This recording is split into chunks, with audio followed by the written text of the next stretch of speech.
Je fais beaucoup de cauchemars en amour. Comment faire pour arrêter? Comment faire pour arrêter la nuit de penser à mon ex, à ma relation, à mes peurs? Comment faire même pour reprendre le contrôle? Que se passe-t-il en moi? Les amis, bienvenue dans cette vidéo Minute Coaching très spéciale puisque c'est une question qui m'est arrivée, que j'ai reçue sur Facebook. Et une femme qui me dit: Alex, je réalise des cauchemars en amour à chaque nuit. Chaque nuit, je vais avoir des peurs, je vais avoir des pensées toxiques. Chaque nuit, je vais me réveiller avec vraiment des grosses tensions. Et je ne sais pas d'où ça vient et comment, bien évidemment, les combattre. Et je me suis dit que j'allais quand même faire une vidéo parce que même si c'est un sujet qui est pas forcément évident, qui est pas forcément facile à traiter et qui aussi implique chez vous une émotion très douloureuse, je me suis dit qu'il était temps que je puisse vous accompagner et vous transmettre mon expérience parce que c'est pas la première fois, comme vous pouvez vous en douter, depuis 2007 qu'on me pose cette question. Je me suis aperçu que aujourd'hui, en fait, notre cerveau, notre inconscient surtout, va se concentrer sur ce qui est important pour nous. Donc quand on va réaliser des cauchemars en amour, c'est généralement notre inconscient qui est toujours en train de mouliner et qui met son attention sur des peurs, de la panique ou des événements traumatisants. Donc si vous avez vécu des choses difficiles, vous avez votre inconscient qui est concentré dessus et qui va malheureusement vous amener justement à toujours paniquer, à toujours y penser. Et c'est pour ça que ça va se matérialiser la nuit quand vous dormez. Donc si vous vivez des cauchemars en amour, il faut savoir que ça vient d'un inconscient qui travaille et qui fonctionne constamment. Donc il va falloir l'amener à pouvoir se reposer et aussi à changer finalement les images mentales que vous gardez en tête. Alors je vais revenir là-dessus dans la vidéo. Donc la première chose que je tenais à vous dire, c'est vraiment que vous avez mon soutien. Je sais à quel point c'est douloureux, je sais à quel point c'est difficile. C'est aussi peut-être le bon signe de pouvoir consulter un médecin, un professionnel de la santé qui pourra vous prescrire soit des médicaments, soit un accompagnement avec un psychologue. Il ne faut pas hésiter à demander du soutien. Ne restez jamais seul dans cette situation. Et je tiens à le préciser, alors je serais très heureux d'être votre coach, mais il y a des professionnels de la santé qui sont là pour ça. Donc le premier point, c'est prenez soin de vous, n'hésitez pas à en discuter autour de vous, à aller chercher du soutien. C'est pas parce qu'on fait des cauchemars en amour qu'on est nul, qu'on est stupide, qu'on doit se cacher. Bien au contraire, c'est le moment où on doit aller chercher un petit peu d'aide de la part des personnes qui sont autour de nous. Le deuxième point, c'est la mécanique de l'inconscient qu'on va aller chercher et essayer de comprendre ensemble. Quand on parle de cauchemar en amour, moi, la première chose qui me vient en tête, c'est le fait d'être submergé. Je suis submergé d'émotions, je suis submergé de pensées, de sentiments. Et finalement, c'est la raison pour laquelle mon inconscient n'arrive pas à, se stabiliser et même faire un petit peu le point sur ce qu'il a vécu ou ce qu'on a vécu. Donc, on est tellement submergé que l'inconscient n'arrive pas à trier les informations. Et ce qui fait que chaque nuit, on va se réveiller avec des grands cauchemars, des rappels au passé, des rappels à la négativité. Le point pour aider son inconscient à ce moment-là, c'est de pratiquer une sorte d'évacuation d'énergie. C'est pour ça qu'on va vous parler de sport à réaliser, donc des séances de sport très puissantes. Sur YouTube, vous avez mon coach perso qui s'appelle Lionel Bellet, B-E-L-E-Y. Essayez d'aller voir, il a fait des séances qu'on appelle HIIT, H-I-I-T, qui durent 15 à 20 minutes et c'est un circuit, un parcours que vous faites en même temps que lui. C'est gratuit, c'est sur YouTube et vous allez vraiment pouvoir vous sortir en fait des émotions négatives. Ça, c'est le premier point, le sport. Le deuxième point qui me vient tout de suite en tête, quand on va pas bien et qu'on est submergé, c'est d'écrire. D'écrire tout ce qui nous passe par la tête, tout ce qu'on ressent, tout ce qu'on pense.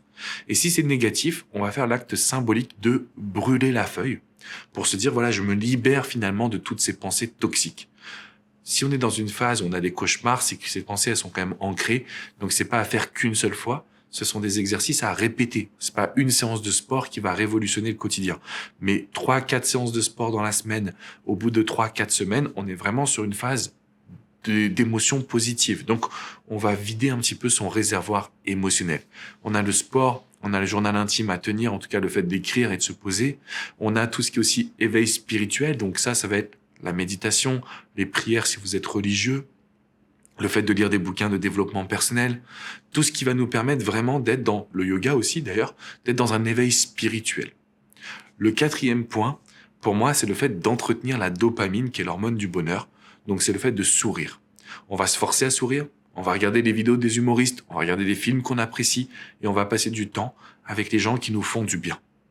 Ce qui va se passer, c'est qu'au lieu d'avoir un trop-plein émotionnel, on va commencer à réduire ce trop-plein et aussi on va y intégrer des émotions positives. Donc ça va nous amener vers une énergie beaucoup plus agréable. Ce qui fait que les cauchemars vont disparaître un tout petit peu. Et ils vont disparaître au fur et à mesure. Mais même ce tout petit peu et ce fur et à mesure, on les prend. Parce que ça veut dire qu'on va se sentir mieux. Troisième point qui fait qu'on a beaucoup de cauchemars et que c'est en amour, dans les relations passées, dans des situations de peur, c'est l'imagerie mentale. Alors j'en parle de temps en temps dans les vidéos. C'est quelle est la visualisation que je vais pratiquer. Est-ce que je vais pratiquer une idée que quand je ferme les yeux, j'arrive à visualiser mon futur positif avec plein de choses qui m'arrivent de manière géniale, dans des endroits qui me font vraiment vibrer, avec des sensations que je ressens? Ou est-ce que à chaque fois que je ferme les yeux, je revis mon passé, je revis des traumatismes et je revis des complications?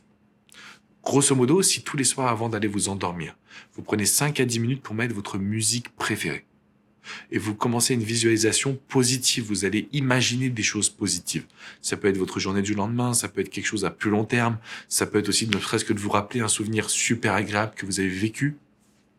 On est dans un changement d'imagerie mentale. Donc, au lieu d'être dans de la négativité, dans des cauchemars, on va commencer à intégrer tout ce qui est positif, tout ce qui est vraiment prendre confiance en soi. Et d'une certaine façon, je peux vous garantir que c'est aussi ce qui va faire en sorte que vous allez pouvoir vous sentir beaucoup plus en contrôle de votre quotidien. Pas qu'en amour, justement. Dans tous les domaines. Et normalement, avec ce petit travail, vous devez avoir quand même de meilleures sensations. Et le dernier point que je voulais vous transmettre, c'est qu'aujourd'hui, quand on fait des cauchemars, notamment en amour ou toutes les nuits, et que c'est négatif, c'est qu'on manque de projet. On manque de vision. Alors, on a la vision, l'imagerie mentale, mais on a aussi les projets, les envies. Ça peut être d'acheter un appartement. Ça peut être de créer un voyage. Ça peut être de créer son entreprise, de donner du temps à une association, d'apprendre à jouer du piano. Il vous faut un projet où vous mettez votre attention. Parce que là, votre inconscient, au lieu d'être dirigé et de mouliner sur le négatif, il va commencer à bifurquer et aller vers le positif. Donc, mon travail aujourd'hui en tant que coach, c'est de vous dire que si vous faites des cauchemars en amour, il existe des possibilités, il existe des solutions, on vous accompagne. Vous avez également la solution médicale, comme je vous disais tout à l'heure. Ne restez pas seul. Je sais à quel point ça peut être destructeur. Je sais à quel point se réveiller tous les jours avec une énorme boule au ventre, cette sensation même de souffrance, ça arrive à se poser la question de savoir si on va s'en sortir. La réponse est oui. Oui, les amis. Vous allez vous en sortir. Vous avez des possibilités. S'il vous plaît, passez à l'action. D'ailleurs, la seule chose que je vous demande pour conclure cette vidéo, c'est de laisser un petit commentaire juste en dessous en me disant ce que vous allez faire. C'est quoi votre plan d'action? Ne laissez pas le négatif, l'inconscient et tous les traumatismes du passé prendre le contrôle. Ne laissez pas ces cauchemars devenir une habitude. Vous avez la possibilité d'en sortir.